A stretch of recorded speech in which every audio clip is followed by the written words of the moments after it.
La blague, c'est quoi? C'est que quelqu'un est allé chercher un emploi dans une grosse structure. Il voulait être gardien, parce que lui n'est pas allé à l'école. Il voulait être gardien dans cette structure.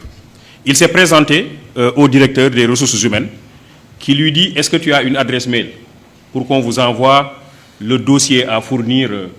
Le monsieur dit: j'ai pas d'adresse mail. On lui dit: donc tu ne peux pas être gardien chez nous, parce que ça c'est le minimum, il faut avoir une adresse mail. Le monsieur part et en rentrant, il voulait acheter une barre de cigarettes et il a vu qu'il n'avait pas de boutique sur toute la ruelle. Dit: ça c'est une idée pour moi, je vais commencer par une petite table et je vais vendre des barres de cigarettes. Il commence par cette affaire qui marche bien. Après, il vend des journaux.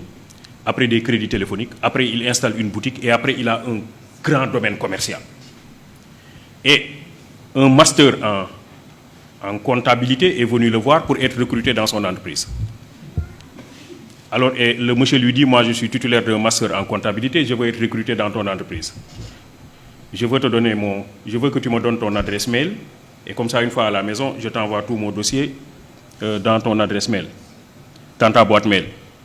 Et le monsieur lui dit: j'ai pas d'adresse mail. Il dit: toi, tu n'as pas d'adresse mail et tu es propriétaire de ce grand domaine commercial. Si tu avais une adresse mail, tu serais le plus grand opérateur économique du monde. Il lui dit: si j'avais une adresse mail, je serais gardien. En réalité, ce que je vous dis, c'est que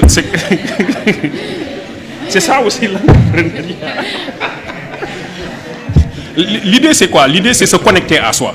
Et pour pouvoir interroger les multiples opportunités qui existent dans la localité, dans l'environnement. Nous avons un système de formation qui nous déconnecte de notre environnement et qui nous déconnecte de nous-mêmes. Parce que justement, l'école que nous avons héritée de la colonisation développe des curricula qui ne nous réconcilient pas toujours avec nous-mêmes. Et qui, pire, développe un complexe d'infériorité par rapport à l'autre.